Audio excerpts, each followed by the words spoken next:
आज बहुत महत्वपूर्ण घटना है। देश के प्रधानमंत्री माननीय नरेंद्र मोदी जी के नेतृत्व में 2014 से देश में माओवाद के खिलाफ जो एक लड़ाई शुरू हुई थी और हमारे केंद्रीय गृह मंत्री अमित भाई शाह इनके नेतृत्व में मार्च 2026 तक इस देश में माओवाद को समाप्त करने का जो संकल्प लिया गया था, उसमें महाराष्ट्र ने बहुत बड़ी पहल की है। 2014 से लगातार हम लोग एक लंबी लड़ाई माओवाद के खिलाफ लड़ रहे हैं।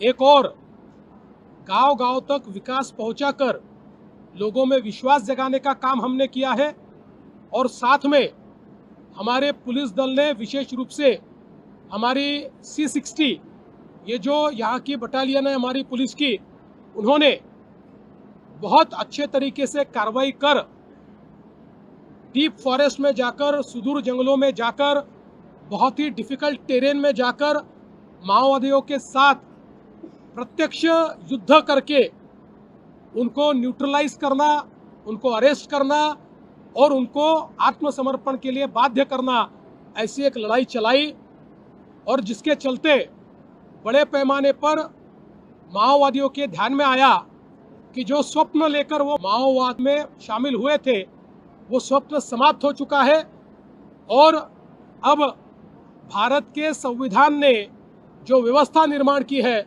उस व्यवस्था में वापस आना यही उनकी भलाई के लिए सिद्ध होगा। और धीरे धीरे इसकी शुरुआत हुई।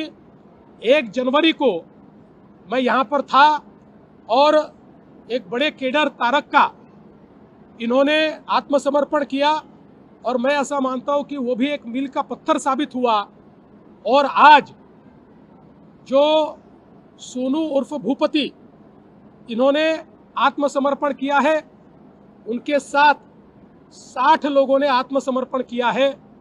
ये सारे नक्सलवाद में, माओवाद में लिप्त ऐसे बड़े कैडर हैं और विशेष रूप से सोनू उर्फ भूपति ये और इनके भाई किशन जी, ये दोनों इस माओवाद को बड़ा करने में इसकी रीढ़ की हड्डी के रूप में काम करते थे। 2011 में किशन जी का न्यूट्रलाइजेशन हुआ, उसके बाद एक बड़ी कमान ये सोनू उर्फ भूपति इन्होंने संभाली हुई थी। ये आइडियोलॉजिकल भी वॉरफेयर करते थे और साथ साथ ज़मीनी वॉरफेयर में भी रिक्रूटमेंट करना, ट्रेनिंग देना, स्ट्रैटेजी करना, हमले करना, ये सारी चीज़ों में यही एक प्रमुख थे। और पिछले 1 महीने से इनके साथ हमारी पुलिस की बातचीत चल रही थी। अलग अलग माध्यमों से इनको एक तरफ कन्विंस भी किया जा रहा था कि आपने मुख्य धारा में लौटना चाहिए और दूसरी जगह ऑपरेशंस के माध्यम से उनको ये बाध्य भी किया जा रहा था कि अगर आप नहीं लौटेंगे तो हम लोग ऑपरेशन बंद नहीं करने वाले हैं, हम लोग धीरे धीरे या तो अरेस्ट करेंगे या न्यूट्रलाइज करेंगे।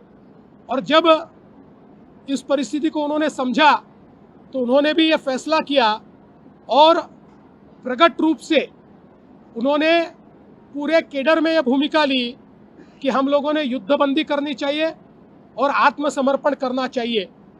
और कुछ लोगों ने उसका विरोध भी किया, लेकिन बड़े पैमाने पर माओवादी केडर पर उनका एक प्रभाव है।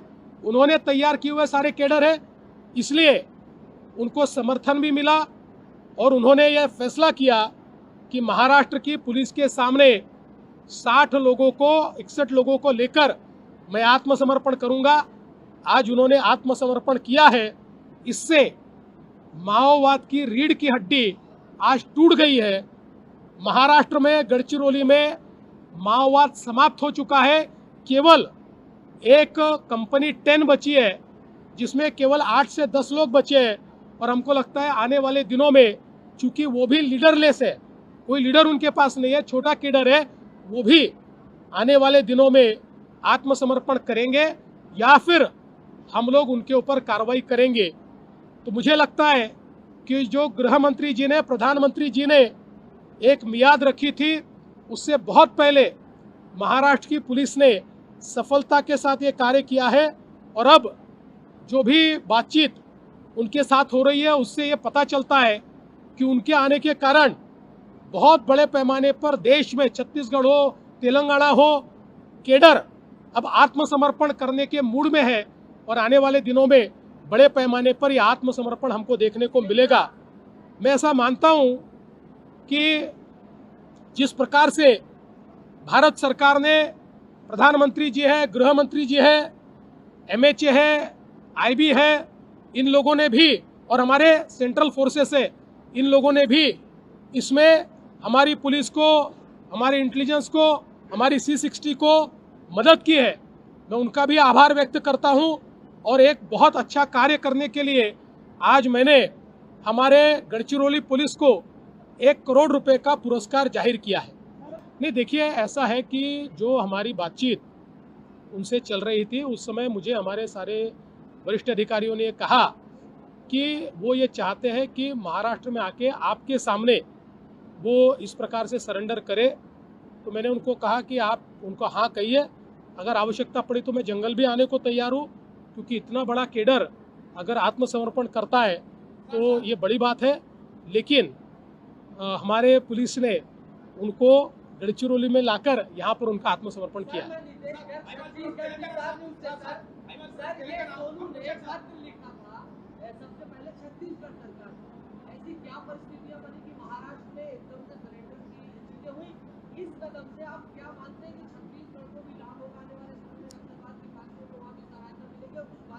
देखिए, माओवाद के खिलाफ की लड़ाई में हम सब एक हैं, चाहे वो छत्तीसगढ़ हो, चाहे महाराष्ट्र हो, चाहे तेलंगाना हो। हम एक दूसरे के साथ कोऑर्डिनेशन में ही काम करते हैं। इससे पहले भी हमारी C60 ने अबू जमाड़ के जंगलों में अंदर तक जाकर 50-50 किलोमीटर दूर तक जाकर कार्रवाइयाँ की है, क्योंकि इसमें जिस प्रकार से लीड मिलता है, जिसको लीड मिलता है वो जाकर कार्रवाई करता है। अगर इसमें इंफॉर्मेशन लीक हो गई तो ये कार्रवाई नहीं हो सकती। ये लोग, आपको पता है, जंगलों के राजा है, इनको जंगल पता है, ये जंगलों से बराबर भाग जाते हैं। अब चूंकि बहुत दिनों से हमारी जो पुलिस है वो भूपति के साथ संपर्क बनाए हुए थी, और विशेष रूप से तारक्का जो भूपति की पत्नी भी है और एक बहुत बड़ी केडर भी है, इन्होंने 1 जनवरी को महाराष्ट्र में आत्मसमर्पण किया, उनके साथ के लोगों ने आत्मसमर्पण किया। उसके बाद हमारी पुलिस ने और हमारे प्रशासन ने जिस प्रकार का बर्ताव उनके साथ किया, जिस प्रकार से उनको एक ट्रस्ट तैयार किया, एक धाड़स दिया, उससे उन्होंने भी एक संकेत अपने तरीके से दिया कि ये कोई गलत इस प्रकार के संकेत नहीं है, ये सचमुच हम सबको देश की मुख्य धारा में लाना चाहते हैं। ये उसके लिए महत्वपूर्ण हुआ, और उनके आत्मसमर्पण से छत्तीसगढ़, तेलंगाना सभी को फायदा होगा।